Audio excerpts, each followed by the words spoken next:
ফিজিক্সের মধ্যেও নানা রকমের সাব ডিভিশন হয়, স্পেশালিটি হয়। তাই সেইটা করে আমি তারপর অ্যাস্ট্রোফিজিক্স নিয়ে নেদারল্যান্ডসে ইউনিভার্সিটি অফ গ্রনিঙ্গেন বলে এরকম একটা কলেজ আছে, সেখানে আমি আমার মাস্টার্স করি।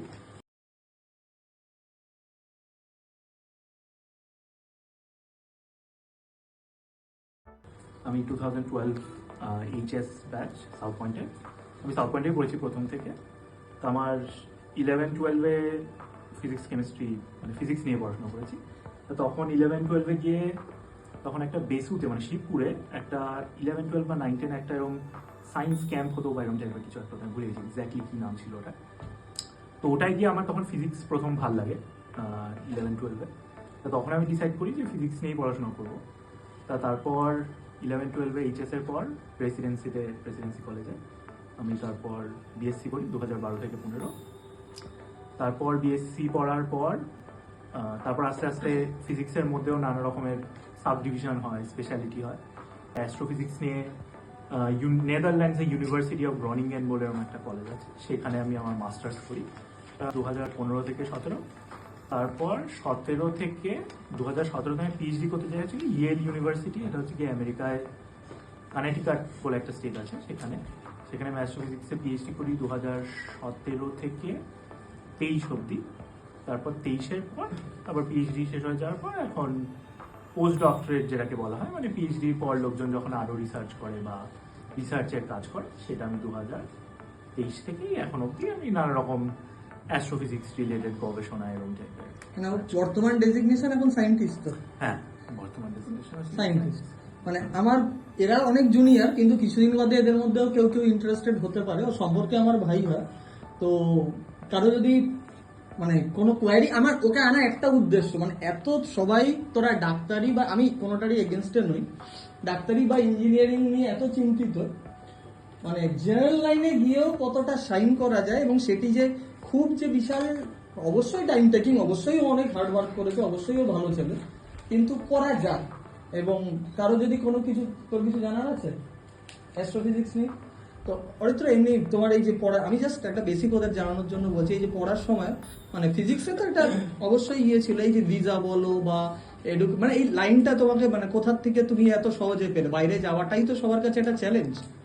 সেটা ডেফিনেটলি, মানে এটা সহজ তো নয়, লাখও থাকে, চেষ্টাও থাকে, সবকিছু একসাথে থাকে। আমি সবার মতো আমিও ইঞ্জিনিয়ারিং এর পরীক্ষা তখন জয়েন্ট আমাদের সময় AIEEE বলতো, AIEEE, IIT JEE ওই সব দিয়েও ছিলাম। এবার আমার ইঞ্জিনিয়ারিংও হয়েছিল কিছু জায়গায়, যাদবপুরে কোনো একটা স্ট্রিম বা, মানে এমন না যেগুলো হয়নি তা, কিন্তু আমার তখন মনে হয়েছিল যে আমার ফিজিক্সটা ভালো লাগে। তাই আমি সেটাই বলবো যে, এবং আমার বন্ধু বান্ধব এরকম আছে যারা প্রচুর বন্ধু বান্ধব আছে যারা ইঞ্জিনিয়ারিংও করেছে, আমার মতো জেনারেল সায়েন্স নিয়েও পড়াশোনা করেছে, কেউ বায়োলজি পড়েছে, কেউ স্ট্যাটিস্টিক্স পড়েছে, কেউ ফিজিক্স পড়েছে, কেউ অন্য কিছু পড়েছে। আমার রেকমেন্ডেশন একটাই, যে যদি কারো ডাক্তারি বা এবার ইঞ্জিনিয়ারিং, আমি যদি তোমাদের কাউকে জিজ্ঞেস করি যে ইঞ্জিনিয়ারিং তোমরা করতে চাও, কেন করতে চাও, তোমরা কি ইঞ্জিনিয়ারিং পড়েছো আজ অব্দি? ইঞ্জিনিয়ারিং তোমরা কেউ পড়ো? ইঞ্জিনিয়ারিং তোমাদের পড়ানো হয় না, পড়ানো হয় physics, chemistry, math, biology, stat, এরকম টাইপের জিনিস। ইঞ্জিনিয়ারিং লোকজন করতে চায় কারণ সবাই জানে ইঞ্জিনিয়ারিং করলে চাকরি পাওয়া যায় বা এরকম যে কিছু জিনিস করা যায়, এবং সেই জন্য অপরচুনিটিটা বেশি আমাদের একটা সোসাইটির একটা, বা ডাক্তারি করলে অফকোর্স প্রফেশনে লোকজন করতে হবে। আমার একটাই সাজেশন, সেটা হচ্ছে কি যে তোমার মানে কিছু লোকজনের সাথে কথা বলে দেখো, তুমি যে কলেজে পড়তে চাও বা ইঞ্জিনিয়ারিং যে স্ট্রিম, ইঞ্জিনিয়ারিংয়েও তো প্রচুর স্ট্রিম হয়, এবার সেটা সবসময় হাতে থাকে না, জয়েন দেওয়ার পর যেটা পাওয়া যায় সেটা নিতে হয় বা অ্যাটলিস্ট। তাই আমার ইয়েটা হচ্ছে কি যে অ্যাটলিস্ট কথা বলে দেখো যে লোকজনের সাথে, যে যারা ইঞ্জিনিয়ারিং করছে তাহলে তাদের কেমন লাগছে, আর তোমার যেটা ভাল লাগছে না সেটা ডেফিনেটলি করো। 11-12-এ গিয়ে আমার ফিজিক্স এতটাই ভালো লাগতো যে আমি তখন জানতাম যে ফিজিক্স নিয়ে আমি করলে যে আমার ওটা ভালো লাগবে। কারণ একটা পয়েন্টের পরে ইঞ্জিনিয়ারিং ডাক্তারি যেটাই করো, একটা পয়েন্টের পর সেটা যদি ভালো না লাগে, সেটা করে খুব একটা লাভ নেই। কারণ আমি এটাও অ্যাজিউম করে নিচ্ছি যে ধরো প্রচুর টাকার কেউ চাকরি করছে বা কিছু করছে, সেটাতেও মানে at the end of the day তোমার যদি সেটা ভালো না লাগে, সেটাই কোনো লাগে। যেমন ধরো ওই একটাই সাজেশন, সেটা একটু টাফ ডিসিশন, মানে এটা তো হঠাৎ করে একদিন ভেবে বার করা যায় না।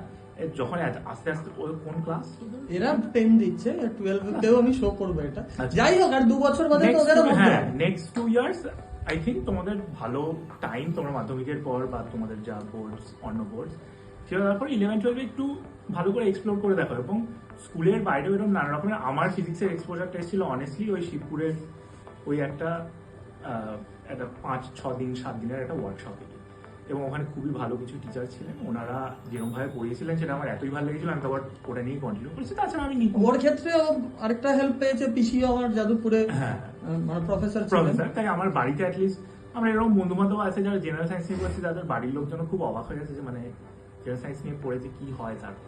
সবার মনে জেনারেল লাইনে গেলে একটা ভয়, মানে ওর কথায় আমি এটা শুধু সায়েন্সের স্টুডেন্টদের জন্য ওর সাথে ডিসকাস করলাম না, হয়তো সায়েন্সের স্টুডেন্টরা বেশি উপকৃত হতে পারে ওর কাছ থেকে, কিন্তু একটা বেসিক কথাও যেটা বললো, যার যেটা ভালো লাগে সেটা নিয়ে পড়ো। সেটা তুমি আর্টস নিয়ে, কমার্স নিয়ে, হোয়াট এভার মাইট বি, সেটা কোনো ম্যাটার করে না। ও জেনারেল লাইনে ওর ফিজিক্সের প্রতি ভালোবাসা ছিল, তাই আজকেও এই জায়গায় পৌঁছেছে, পোস্ট ডক্টরেট করছে। মানুষের ডক্টরেট অব্দি পৌঁছানো তো দূর চাই, তাও আবার বাইরে। তো এটাই বলার কিছু, মানে hard work with your passion, এটাই ultimate key to success. Thank you Aritra, thank you.